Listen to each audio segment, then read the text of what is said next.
afternoon, all you awesome people out there. My name is Scott Sherson, alongside Mr. Obie Spencer and Mr. JD Walker, and welcome to the Sports Den on Zingo TV, channel 249 and 250, part of the Spanglish World Network. As always, make sure to download the Zingo TV app on the app stores of iOS and Android.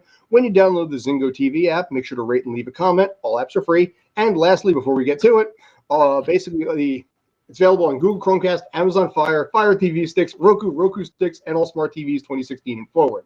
Sorry about that. Had a little bit of a fumble there. Anyway, gentlemen, how the hell are you?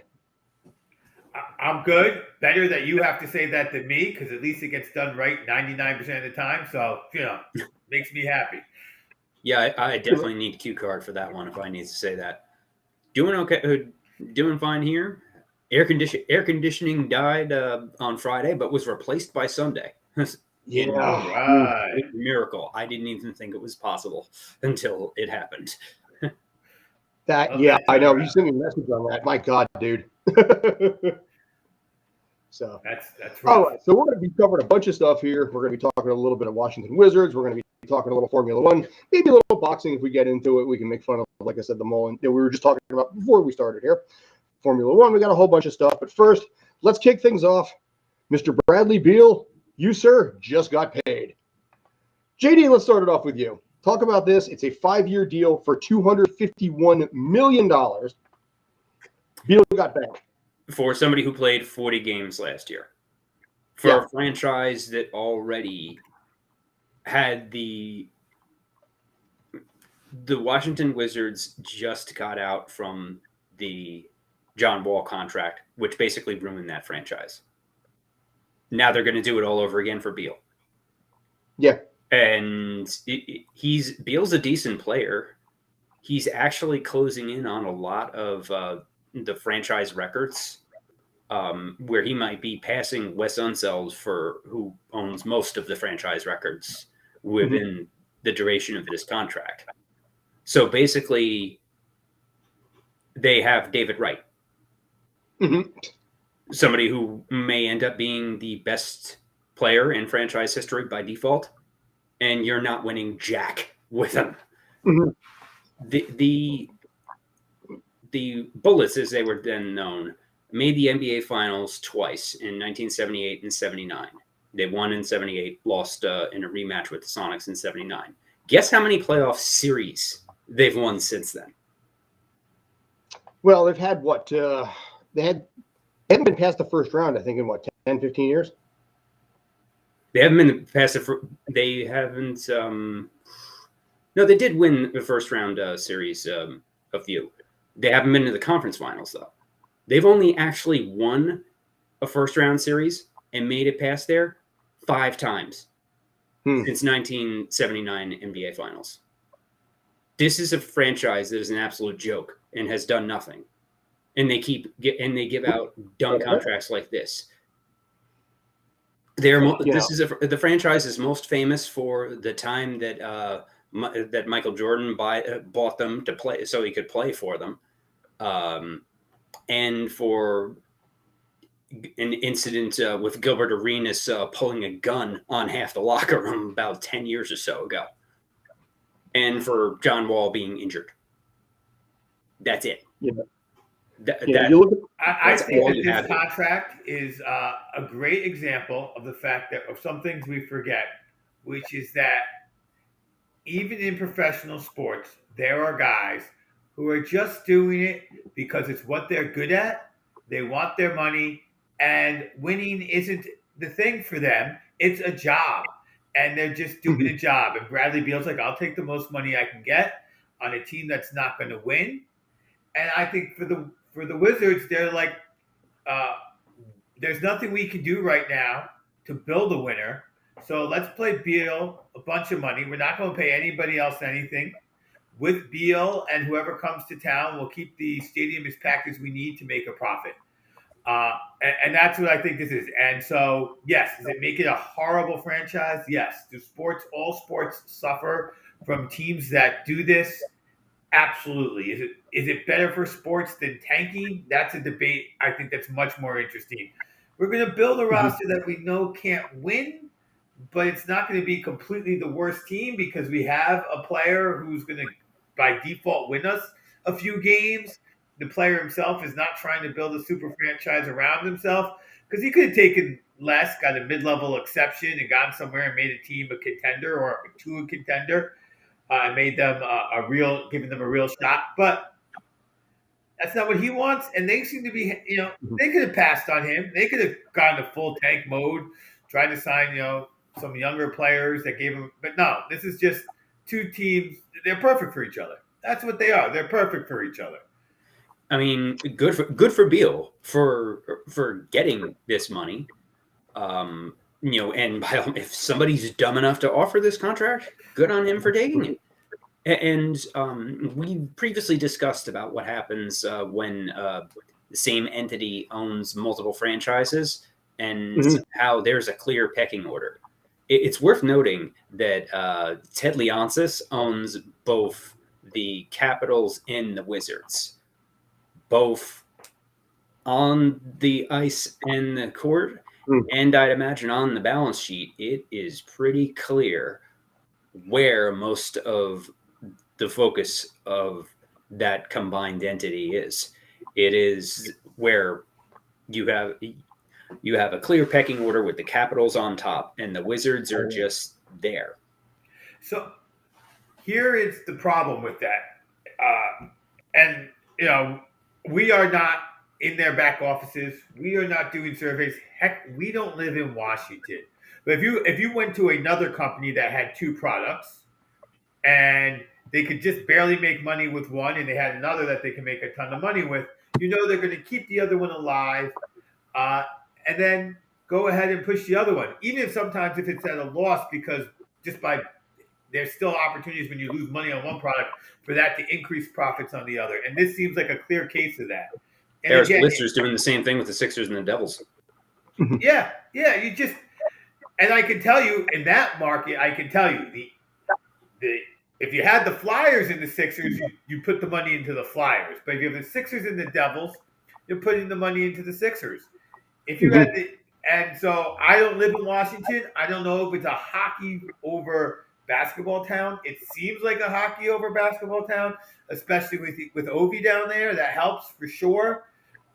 So you just kind of keep this product running at as small loss as possible by pumping a lot of money into Beal, giving just enough interest for the fans to not abandon the team. But you're not trying to win. You're not trying to do anything. And this is a problem with having multiple owners. Although we saw with Houston, they completely didn't try to win for years. Literally tried to make money. Yeah. Also, if Georgetown ever gets their stuff together, they are the number one team in the DC sports market. Especially as the Washington football team has their place firmly in the toilet where they belong. The Nationals are meh, a joke, but they got their World Series and haven't done anything since, and don't appear to be doing anything in the near future. But they got that championship. Same with the Capitals finally getting that Stanley Cup for Ovechkin a few years ago. You have the football team is an absolute disgrace, and Dan Snyder is fast rising up the list of some of the worst humans out there. Let alone owners. Yeah, and then you have Georgetown, which has been a sleeping giant for a long time, and the Wizards, who have always, since the 70s, they've been the definition of meh, where they're just there. So they have enough to give Bradley Beal $250 million. He played 40 games last year, 60 the year before, with the stats that we had up before. Yeah, I mean, it's fitting because everything else in DC is a mess. So of course their sports teams match it, and that's a nonpartisan thing. Just they also think. I want to make that clear. Like, it doesn't matter who's in charge; just it's a mess there, and that's all. Now let me toss something out at you. You mentioned, in this case, the Nationals. They did get their World Series, but they've been pretty much garbage since. Are the fans at this point burned out? And it's like, yeah, you got us that, but you haven't done crap for a while. How long is the lifespan of that World Series for them? probably, I think it's almost, I would almost say it's run out by this point. It's Marlins-esque how fast that franchise fire sale and went in the toilet. It's, I mean, we just celebrated Bobby Bonilla Day with the Mets. But which is just an easy LOL Mets tagline every July 1st. It's guaranteed where somebody texts me a happy Bonilla Day thing every year. And official start of the second half of the year. But the reason I bring that up is that about half of the Nationals roster from that World Series team has very large deferred compensation deals. Mm-hmm. Scherzer is on the hook for like 20 million, for something like 15 or 20 million a year in deferred money from that. And on top of the crazy deal we got with the Mets. Yeah. So to answer your question, Scott, I don't think that's a fair question to ask a guy two New York-based sports fans who live in the Philadelphia area and a third New York-based sports fan. Every team in every city has different cachet. So if we take this back to the football team, if Dan Snyder sold the team tomorrow, that football team would instantly have fans up the wazoo believing in the new future because that team in that city, that's what they go. We know what the Yankees mean as much as the Giants mean, as much as the Jets mean. It's the Yankees, and we know that New York City is the Yankees. Here, I'm a huge Sixer fan, and I got friends who are Phillies fans, but none of that matters. That Eagles Super Bowl is going to, is carrying all of Philadelphia sports probably for another 5 years because it's a football town. So each town is different, so it's hard to know how long that national win will have any value.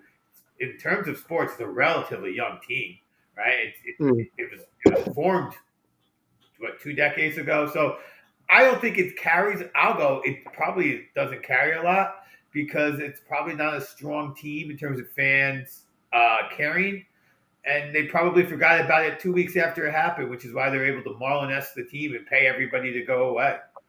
And just one more note, I agree. I am so sick of Bobby Bonilla Day. It's not funny because it's like I almost be like, oh, he's only getting $1.4 million. Why don't you go look at how many other guys are getting how much more money? Right. That's why I brought up the Nationals.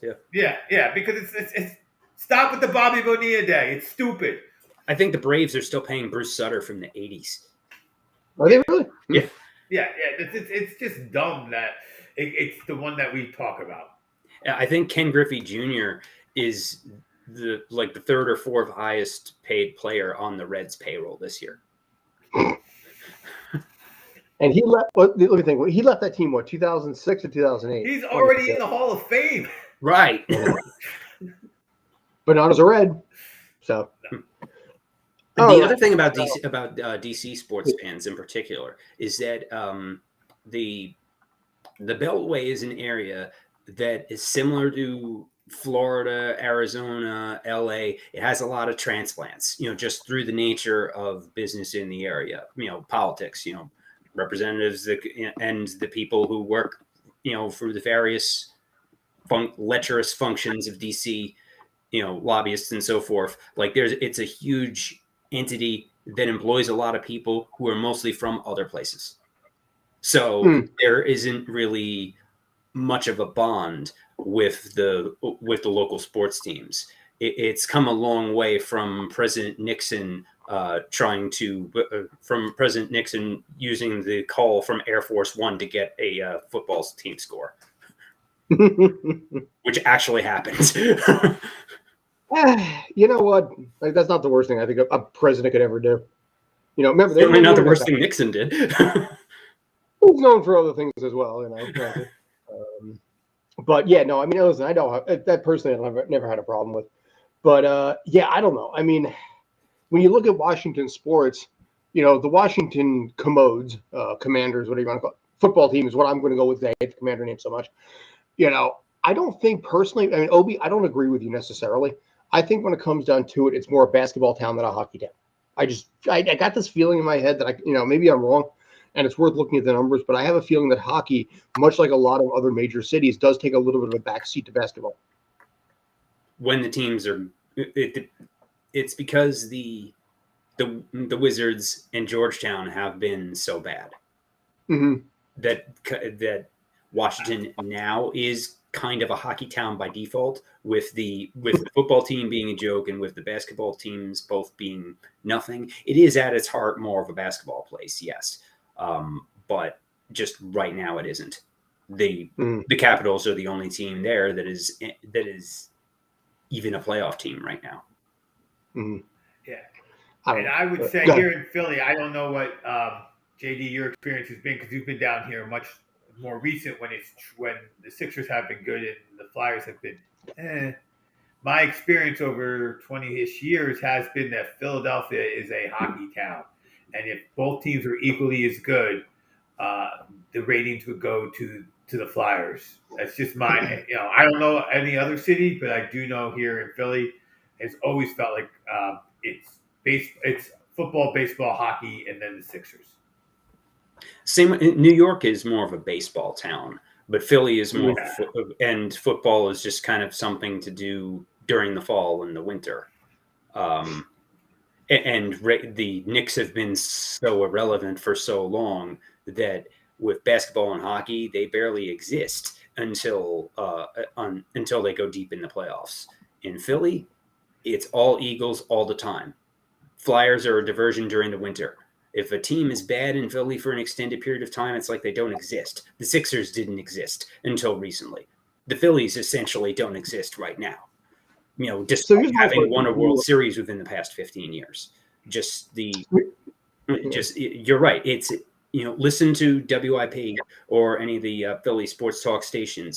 80% of the time, even in the off season, they're talking about the Eagles. Now, here's my question on this. Speaking of football, the Philadelphia Stars of the USFL went to the championship and came within a few minutes of actually winning that championship. Now, notwithstanding the fact that the Philadelphia Stars have been a thorn in my side since the 80s this way, because they always beat my Generals, and they did again this time around. Does anyone in Philadelphia care? I mean, your team went to the championship and came close to winning it. I'll put it this way. My partner's dad, who watched all the Stars regular season games, when he was over here yesterday for my birthday, he said, I asked if he had watched the Stars and Birmingham championship, and he forgot it was on. That's what I wondered. Okay. Now, he watched most of the Stars regular season games, and he actually worked he worked Stars games as security and I think concessions during the original iteration in the 80s. So this is about he's basically the Philadelphia Stars version of you, just a little older, obviously. But even he didn't watch that game. Is my point. I haven't looked at the ratings, and frankly, I don't care. But I admit this is something for the USFL that they need to not have the championship on July 4th weekend at the very least in future years. I will add this sort of phenomenon. When it was the Philadelphia Soul winning the Arena League, that generated a little bit of buzz. Now, on the other hand, the Philadelphia Soul also had two owners that are very, well known. Jaworski, who is absolutely Jaws is loved here, even though he didn't win the Super Bowl. And then you throw in a musician in John Bon Jovi, and that just grabbed all the Jersey folks. Might as well have been, Bruce Springsteen, the way the Jersey folks responded to that team. So it had some, it had some bite. And I think had the league not gone under, that team would have had some. I don't know if it went under, it took a few years off, whatever. But that team might have had some following develop. And, as we always like to talk, I think that led into the union. I think people are like, oh, another sport can be fun. And I think there were certain other people who said, oh, and I think that helped the union a lot, was that success of the Soul.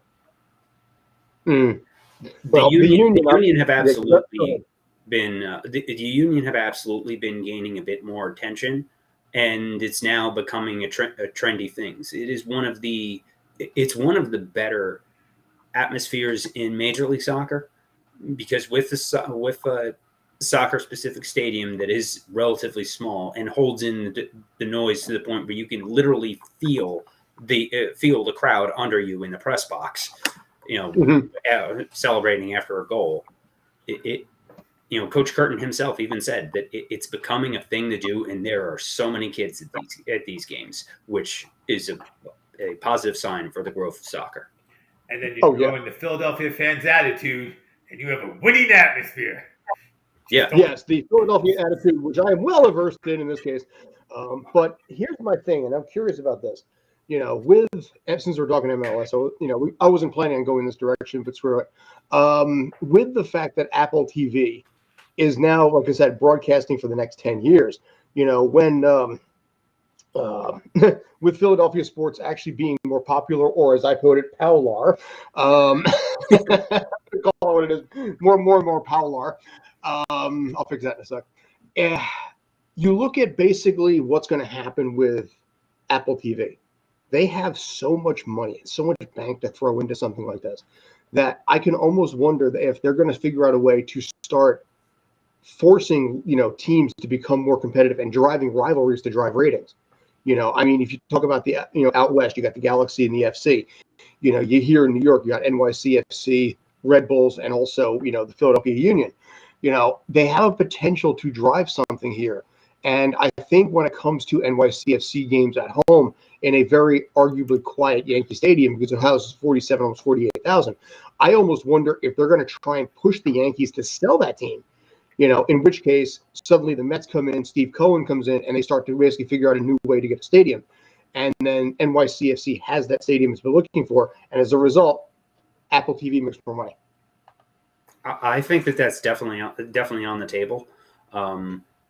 I read an article. I think I showed it to you, Scott, mentioning about how the WUSA in their collective bargaining agreement had specific stipulations on field requirements, and it said no, and it said nothing shared with baseball stadiums. If the WUSA can have a stipulation like that, I imagine a similar stipulation will be coming from the MLS Players Union in the near future. And at that point, then NYCFC need to figure something out, whether it's through the Yankees, whether Cohen buys them, where they need to find somewhere to play. And as a defending league champion, it's an absolute disgrace that they don't have that. But they do have a following that is comparatively small compared to other teams in the league. I'm not even just talking about Philly. I'm talking about Atlanta, Seattle, who fill up football stadiums, with 60,000 people at every game. Now, here's what I'm gonna. Oh, sorry. I'm gonna say this, and I'll be blasphemous. As much as I think the Yankees being good is incredibly important to Major League Baseball, I don't think New York being good, be it the Red Bills or NYFC, is important to soccer if they can figure out how to market themselves as a national sport like football does. If you can get over that, even basketball, the fact that the Knicks have been irrelevant for 20 years does not affect basketball for a second. Their teams, give me a good Celtic team every now and again. Give me a good Lakers team every now and again, and the sport thrives. So you just have to find some teams to establish as really good teams again and again. You got to get 2 or 3 teams that can begin to dominate the sport and then go from there. Look, I don't think it's a coincidence that women's basketball is more watched at the college level than the pro level because they had that dominance of Connecticut. And you're like, you can hate them all you want, but you want to watch and see. And I think the same thing with softball over the last couple of years. Everybody who's at our level of sports, which is admittedly high, we know about Oklahoma softball, which means we're telling our friends whose daughter plays softball, oh my goodness, oh yeah, by the way, University of Oklahoma has an incredible softball team again and again. And that's just one more person who goes, ooh, college softball's a thing, and maybe watches because that's what their kid does. And I think that what is more important isn't building up the New York team, but building up one or two teams, finding a way to get one or two teams to be dominant and make people go, they're going for their third title in a row. They're going for their third title in 5 years. What's happening over there? That makes it interesting. There's a fine line between that and having it to a point where it's so one-sided that people tune out. So you do need to find a happy medium with that. Like in the WNBA, the Minnesota Lynx won, I think, 3 titles in 5 years, 4 and 6 years, something to that effect. Barely moved the needle.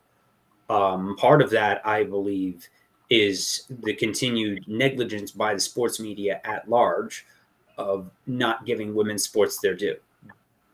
Which is why we at here try to we're having this conversation. A lot of other networks don't even mention it. That's a big difference with us. Agreed. And soccer, sorry, Scott. No, it's okay. And soccer faces that too, right? I mean, it faces the uphill battle of, and that's what the downsides we talked about with it being on Apple TV. If it's on Apple TV, will the 4-letter network even mention it? Because it could hurt them. But that's where Apple has to, don't be surprised when you see an extra AirPod video commercial during ESPN Sports Center, and then all of a sudden soccer is mentioned. That's where Apple has its money and will probably be best served. Put it in the B block of Sports Center. Here's an extra 5 commercials, ABC, over all of your, that's where they can really spend the money and kind of drive interest. Which is interesting because if you go on Hulu, which is owned by Disney, / ESPN, all them, if you go on Hulu right now, the amount of content that is not what we call A-list sports, women's lacrosse, college lacrosse, cricket from around the world, the amount of opportunity to see stuff outside of the top 5 sports is such a nice touch on there. I was somewhere, I guess like a week and a half ago, whatever it was, and I was sitting there and I was watching a cricket match between Sri Lanka and Bangladesh. And it was a 6-hour, 7-hour match, and it didn't matter if I walked away from it for an hour and came back. I knew it was going to run until 6 o'clock, but it was an enjoyable experience to sit there and just watch cricket. And I think what's happening now is you're being exposed to more things outside of what is normally, given to you to be exposed to. And when it comes to things like SportsCenter and whatnot, they are obviously going to go with baseball and football and things like that first. But they are watching the numbers from Hulu. They are watching the numbers from Apple and all of this kind of stuff too. YouTube. I mean, the algorithm for all of these guys, catch everything. And that algorithm is showing if there's an increase on whether or not, women's sports are increasing or the second-tier sports are increasing. I think when it comes to, like I said, the opportunities that are there, and I think a great example, JD just put it in the, I'm going to turn it over to him in a sec. I mean, you look at March Madness, the passion, the excitement, and just the enthusiasm for March Madness on both sides of the gender fence. It doesn't matter, men's, women's, doesn't matter. The energy that comes from a one and done when it comes to college basketball, that's huge. Yeah, and there's nothing like the NCAA tournament, men's and women's. And the women's game has grown to a point where it's not just the same few teams.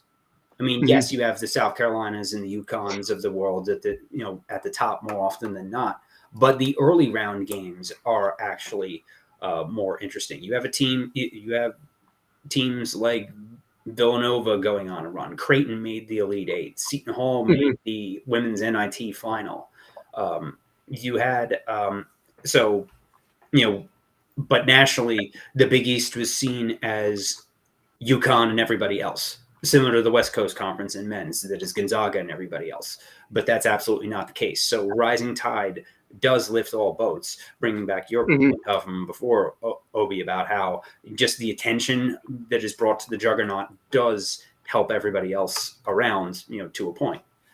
And just there's so much content out there, both streaming and linear TV, that there's a place for something somewhere. And, women's sports deserve that place at the table, especially as we just passed the anniversary of 50 years since Title IX was passed, and Senator Birch Bayh, who wrote that legislation, made it his mission to include activities written in the simple 37 words of Title IX, and the legal application was applied to sports. The NCAA spent years fighting it, to give women's sports there, and that fight stays to this day. With famously Sedona Prince of Oregon pointing out during the bubble tournament last year that the men have this huge palatial weight room, but the women's basketball tournament bubble has a few free weights and some yoga mats, and that's about it. And that went viral, and finally got they weren't even allowed to use the March Madness branding until this year. That's a disgrace. And there's so much money being thrown around by these TV networks, by the streaming services that need content, because as ratings crash across television as a whole because it's so fragmented, live events are what drive the ratings. So that leads to the next point of the absolute madness of college conference realignment, where a traditionally Midwest-based league like the Big Ten can stretch from sea to shining sea. You wanted to bring that one up. Rutgers to UCLA. And they're adding several more teams. This is crazy. It's going to be the Big Ten, the SEC, and everybody else. We're fast going from Power 5 as far as college football goes to Power 2. And is this setting up something for them to break away from the NCAA as a whole? What happens with the basketball tournament in that case? But there's so much money being thrown around for college football that even basketball is fractional by comparison.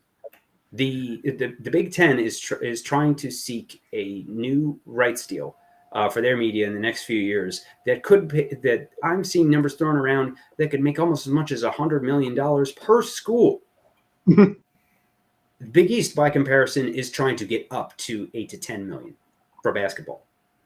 How is this sustainable for the Big East school, for the basketball-only schools, for the St. Peter's of the world? That's what makes the tournament fun. Not seeing an 8th place Big Ten school playing a 9th place SEC school in the opening round. I think to your point, college sports needs to be, the NCAA needs to be very careful, because they just need to look right over at golf and see what somebody who's willing to pay can accomplish. And they are probably better off finding a way to get rid of conferences. Now, there's people who would lose, people, not schools, people who will lose a lot of money if conferences went away. People who have jobs as conference presidents and whatnot. But if you get rid of conferences and you create a relegation system so you can have different tiers, and for certain things like March Madness, we're going to abolish some of those tiers, or make sure we get the top teams from tiers 3 and 2 in there as well as our big tier. But then one year, Rutgers' football team is really good and it gets moved up. And then the next year when it gets moved up and then it has to play the Alabamas and the Ohio States of the world, it loses all its games and it gets re-relegated. I think that would be a better system than the antiquated conference system that was built originally around regionality, or Catholic schools, or schools that focused on education and called themselves, I don't even think they did, that wasn't even the big deal about Ivy League schools. Like, people don't even realize Ivy League is literally a conference. That's what that is. It doesn't mean I'm a good school. It means I'm part of a school in a particular sports conference. And it's kept its cachet, good for them. And then probably most of those schools probably deserve it, but I digress. So I think a different system altogether is going to prevail. I don't know how long. NIL is obviously going to affect that. And NIL scares a lot of schools. Like, a school like Alabama that may not have had historically the same education quality in areas of business where other schools like Michigan, you have to imagine there's a lot of engineers who'd like to see Michigan be a powerful football school again. So this is going to be a lot of craziness, I think, for another 3, 4, maybe even 5 years as certain schools realign the power in various sports based on the money of its alumni. Like, how can Oregon not be the number one sports? Nike's just should be just. You come to Oregon, you got your first $1 million Nike deal, right? Like it's just there. It is. So regional rivalries are what made college sports and their respective leagues what they are. They're killing the golden goose for crazy games like Rutgers, UCLA, Michigan. Michigan doesn't care about Rutgers. They care about Ohio State and Michigan State. yeah. Maryland makes no sense. USC makes even less sense. But the Big Ten loves the Rose Bowl so much. So, if you acquire half the Pac-12, then the Rose Bowl can be the Big Ten championship game. What happens with the college football playoff? You could probably have a Big Ten championship game and then an SEC championship game. The winners play each other, and then they're the national championship. The other leagues don't even matter. Part of what's driving this is how much I geek out on media rights deals is the fact that in 2024 and 25, the Pac-12, Big 12, and Big 10 are all coming up to renegotiate their deals. Mm-hmm. The Pac-12 shot themselves in the foot earlier this year by killing a proposal to expand the college football playoff to 12 teams with 6 guaranteed spots for the top 6 leagues. The Pac-12 waffled on that because they were worried about falling behind the Mountain West. So as a result, Big Ten just threw them under the bus and took their 2 biggest schools. The Big 12 is rumored to be in the conversation of either taking many of the schools that's left, or possibly an outright merger between the 2 leagues. We're fast going to a regional super conference rule, where really it's probably going to end up where it should be 4 super conferences of 16 teams, or would it be just a league that has several divisions and they just play each other in the championship game? What is college sports going to look like? All this, and the only common thread in this is that the fans that used to be able to use easy road trips, for things like, for easy road trips going down to, for St. John's, going down to Philly to play Villanova or to Seton Hall or whatever. They're easy regional trips. But now when you have to fly halfway around the country, and the lesser sports also get caught up in this, where now the softball team has to fly across the country in the middle of a week and is spending more time on the road than in classes. So I never want to hear any kind of waxing poetic about education or the mythical student athlete from anybody at NCAA ever again, especially after a 9-0 Supreme Court ruling last year that paved the way for the name, image, and likeness open season, due to the NCAA thinking that, this will just go away, and it just didn't. And they were smacked down 9-0 by Scotia. Mm-hmm. And Brett Kavanaugh's opinion basically said, if you try this again, I look forward to shredding you again, and it might effectively end the NCAA as a whole. So what is going to come out of all this, since the NCAA is a feckless organization that has really no power to regulate any of these schools? Nice. All right. Actually, we got about 15 minutes left. Obi, I know you wanted to talk about this, so I was trying to segue it into that kind of direction a little bit. We're going to talk a little bit. How's that about you? Good old Wout van Aert had a big day today. The Belgian day. As a matter of fact, beginning of the tour has been quite exciting. Wout van Aert has come in second in every stage until today. So I don't know what to talk about first, but I wanted to name some folks for Go for it, people who whatever are makes you watching, happy. some American names to note because Mhm. America is gonna have some excitement this year. Most people think of the Tour de France as an individual sport, but it is bizarrely a team sport. And we have two Americans who are going to be big team players, and I'm very excited about them. One is Supkus out of Durango, Colorado. He is going to be leading his team captain, the Slovenian Primoz Roglic, over the mountains. And so, if you watch a stage in the next couple of days, and at the end of the mountains, you will see an American probably leading the race for a little bit, Hmm. and then at the very top of the mountain, looking like he's run out of steam as the race leaders go past him. That's on purpose. Congratulations to him.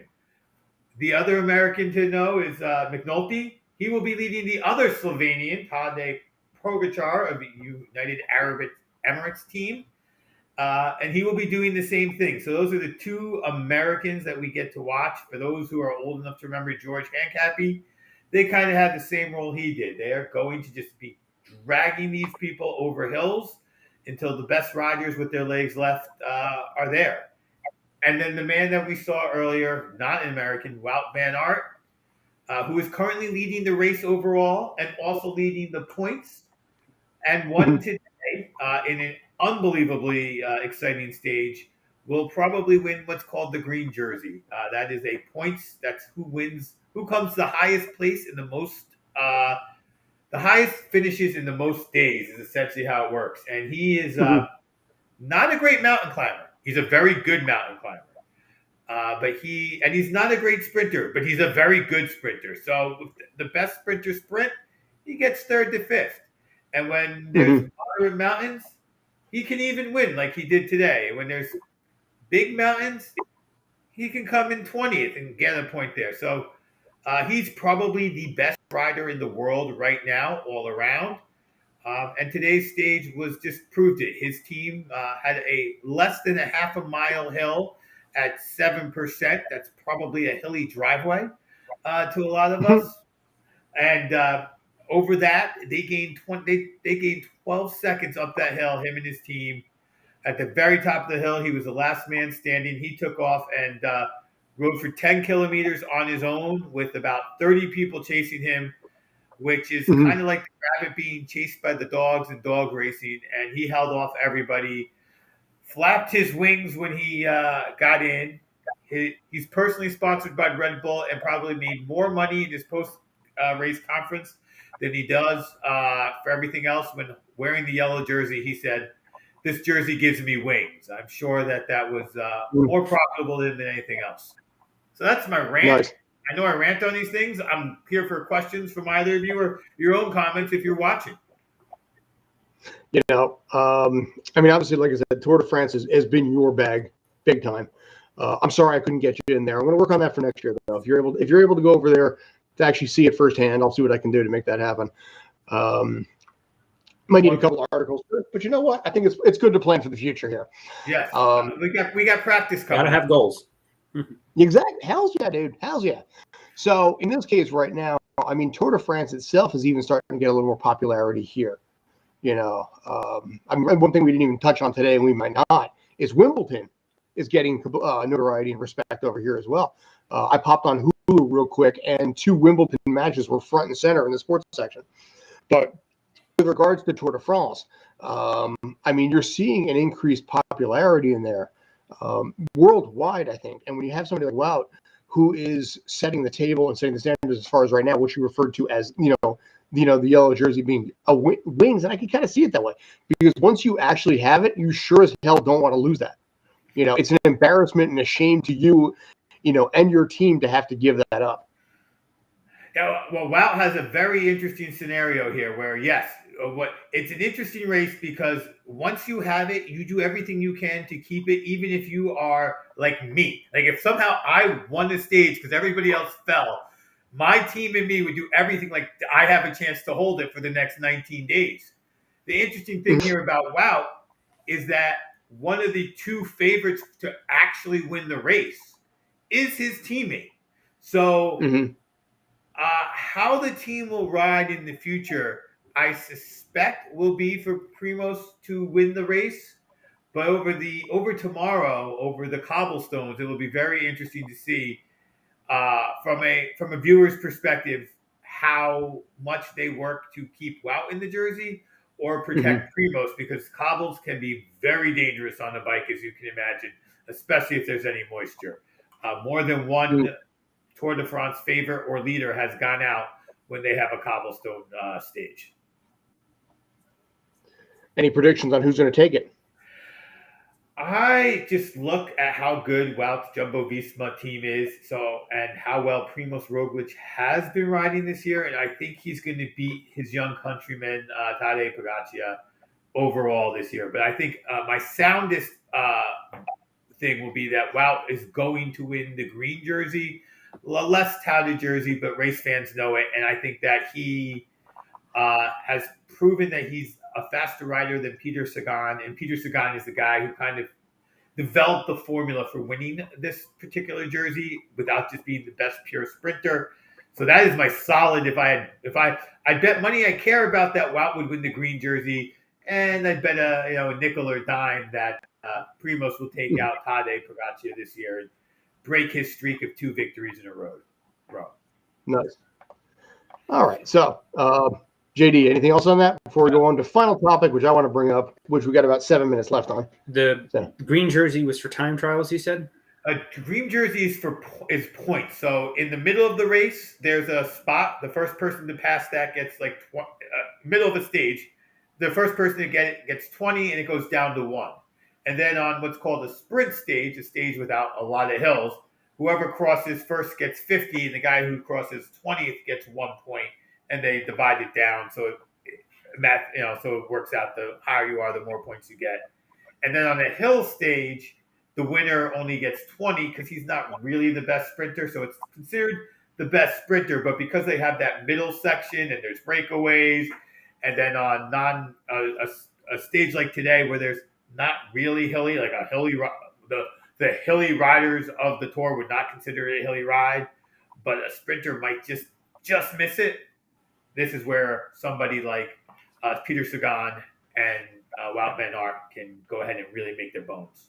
So it's kind of like a like NASCAR F1 point system, as far as depending on how you do in an individual stage, you get more points. Correct. Even if you're not the overall leader in the race overall, it's still possible. Right, okay. Because the race overall is time. So on the big hilly stage, you can gain 15, 20 minutes. Wout van Aert crushed the competition today and won by 10 seconds, right? So on a flat stage, 10 seconds is a huge win. On a hilly stage, minutes to half an hour between the first guy and the guy in last. That's why they're different scoring systems. Nice. All right, so basically we'll come back to that and revisit as we get closer and find out how, basically, Evobi, if your predictions are right, if you're right on that, we'll give full accolades on that. If you're wrong on that, we won't say a thing, so we can help you save face there, Sounds good to me. Sounds great to me. I like that. No egg on the face. Exactly. Basically, you do nothing wrong or you do everything right. How's about that? I think that works. All right, so we got about 5 minutes left, so I got one last thing that I want to talk about real quick here. We're basically visiting New Jersey, basically the home of so many things at this point. Our malls especially are known for such things as, restaurants, eateries, rides. They got all these kind of things in here. And then apparently places. And apparently also boxing as well, because the American Dream Mall, which has been kind of a laughingstock in this area since pretty much they started plans on this thing way back in 2001, is turning its ice skating rink into an actual boxing arena. In this case, it's kind of a big deal around here because New Jersey in general doesn't have boxing much. JD, Rich Mancuso, who you met at NYCFC, he is actually one of the senior play-by-play guys for this, which is interesting to me. Oh, okay. But one of the local fighters in this area, Julian Hammerhands Rodriguez, which I love that Hammerhands name, 21-1, 14 KOs. He is headlining this match on July 29th. And it's weird because, the second largest mall in the United States, which has not done well, is now apparently might have new life in boxing. And I got to tell you, I'm a little surprised, but maybe at the same time, I'm not. Go ahead, Obi. It's a big venue that not a lot of people that's not busy. So I guess it makes sense. Now, is this a permanent changing the ice skating rink, or are we saying, hey, this is an opportunity to lay down a boxing ring? And I don't know. I would suspect they might, if it was me, I'm just thinking out loud, they might try to push for more boxing here, because obviously you spent the money to have to renovate an ice skating rink and turn it into a boxing arena. So that kind of money would not, to me, be a one-time only event. You know, I'd imagine they're doing it in such a way that it's easy to retrofit back and forth one way or another. You know, a multi-purpose kind of space. You know, similar to what you'd find in a indoor arena going back and forth between basketball and hockey. So it makes sense. You know, it's just a little bit higher stakes than shutting off the fountain and drying everything off and putting down things for a DDR tournament, which I have friends who did that and competed in a tournament in a mall that was in the fountain. This was years ago. This was years ago, but and way fewer people.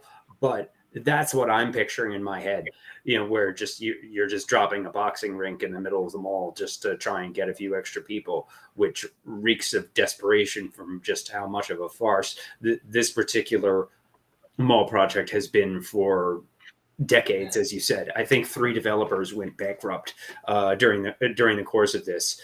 My college graduation at what was then called Continental Airlines Arena.